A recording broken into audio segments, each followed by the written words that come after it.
क्या आपने कभी सोचा है कि जिस गुरु को समाज में भगवान का दर्जा दिया जाता है, वही गुरु अगर सच छुपाने लगे तो सच बोलने वाला कौन बचेगा?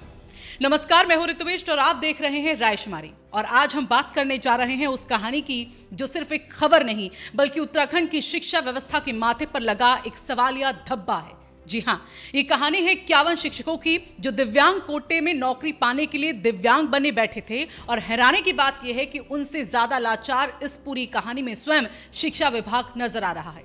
कहते हैं शिक्षक बच्चों को शिक्षा देते हैं स्वाभिमान की, नैतिकता की, ईमानदारी की। लेकिन सोचिए, अगर वही शिक्षक फर्जी मेडिकल सर्टिफिकेट लेकर नौकरी करे तो बच्चा किससे सीखेगा, नीति या जुगाड़ से? उत्तराखंड के शिक्षा विभाग में दिव्यांगता के नाम पर फर्जी प्रमाण पत्र बनवाकर नौकरी पाने का खुला खेल कई सालों से चलता रहा। नए नहीं, पुराने भी नहीं, बल्कि इसमें शामिल हैं वो शिक्षक जो 1991 में नियुक्त हुए थे और वो भी जिन्होंने 2019-20 में नौकरी मिली। अब इसे सिस्टम की कमजोरी कहें या विभाग का मौन समर्थन, लेकिन ये साफ है कि ये कुछ महीनों की कहानी नहीं, ये सालों से चल रही एक स्क्रिप्ट है। आपको जानकर हैरानी होगी कि 2022 में ही मेडिकल बोर्ड जांच कर चुका था और साफ लिखा गया था कि इन 51 शिक्षकों के दिव्यांग प्रमाण पत्र फर्जी हैं। जी हां, फर्जी। लेकिन फिर क्या हुआ? क्या किसी पर कार्रवाई हुई? क्या किसी का वेतन रोका गया? या फिर क्या किसी की नौकरी चली गई? नहीं, ना शिक्षक विभाग जागा, ना स्वास्थ्य विभाग हिला। जैसे पूरा सिस्टम ये कह रहा हो चलता है, किसी को क्या फर्क पड़ता है। अब कहानी यहां ट्विस्ट लेती है। 2 साल तक फाइलों में दबी इस कहानी को फिर से उठाया न्यायालय आयुक्त दिव्यांगजन ने, जिन्होंने जनहित याचिका के आधार पर शिक्षा विभाग से पूछा है, बताओ वो 51 नाम कौन हैं जिनके प्रमाण पत्र फर्जी साबित हुए थे। और ये सवाल जैसे ही उठा, विभाग की कुर्सियों में हलचल होने लगी और फिर आनन फानन में नोटिस जारी कर दिए गए। यानी न नैतिकता जागी, न प्रशासन ने खुद से कदम उठाया।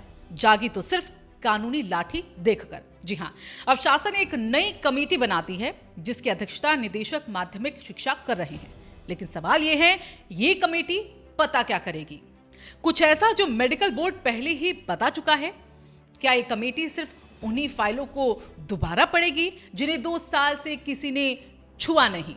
या ये कमेटी उन अदृश्य चेहरों पर पहुंचेगी जो फर्जी प्रमाण पत्र बनवाने के नेटवर्क के असली खिलाड़ी हैं? क्योंकि सच्चाई ये है, फर्जी सर्टिफिकेट बनाना एक व्यक्ति का काम नहीं, ये पूरा सिस्टम मांगता है। बिना मेडिकल विभाग की मिलीभगत, बिना बीच वालों की पकड़, बिना अंदर की खिड़कियों के खुलने, ये मुमकिन ही नहीं। जांच में ये सामने आया है कि इन 51 में सबसे ज्यादा शिक्षक टिहरी जिले में तैनात है, बाकी देहरादून, पौड़ी और उत्तरकाशी में। अब संयोग कहें या संकेत, लेकिन एक जिले में सबसे ज्यादा फर्जी दस्तावेज वाले शिक्षक ये कहानी को और गहरा बनाता है। अब सवाल हम उठाते हैं, क्या अब जाकर सिर्फ नोटिस जारी कर देना समाधान होगा? क्या 2 साल तक चुप रहना सिर्फ लापरवाही था या जानबूझकर किया गया एक इंतजार? अगर न्यायालय सवाल न पूछता, क्या यह मामला फिर कभी बाहर आ पाता? और सबसे बड़ा सवाल, क्या सिर्फ शिक्षक दोषी है या वो सिस्टम भी जो उन्हें ये रास्ता देता है?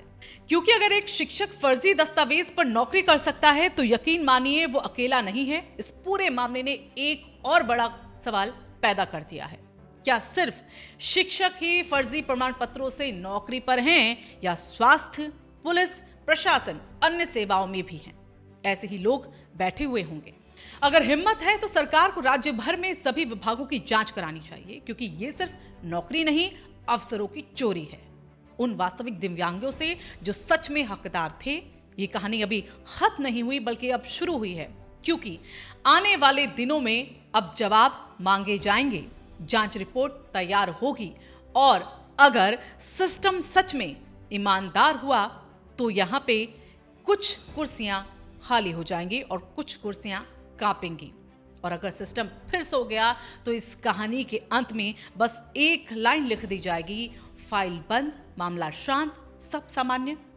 आखिर में शिक्षा सिर्फ किताबों में नहीं होती, शिक्षा संस्कृति बनाती है। लेकिन जब शिक्षक ही सच्चाई से भागने लगे, नौकरी पाने के लिए नैतिकता गिरवी रख दे, तो शिक्षा नहीं भविष्य बीमार हो जाता है। अगर आप मानते हैं कि ऐसे मामलों की निष्पक्ष जांच होनी चाहिए, अगर आप चाहते हैं कि असली हकदारों को उनका अधिकार मिले, अगर आप चाहते हैं कि उत्तराखंड की शिक्षा व्यवस्था मजबूत हो तो इस वीडियो को आप शेयर जरूर कीजिएगा, लाइक कीजिएगा और सब्सक्राइब जरूर करें, क्योंकि सच की आवाज जितनी दूर जाएगी उतनी ही जवाबदेही ज्यादा बढ़ेगी।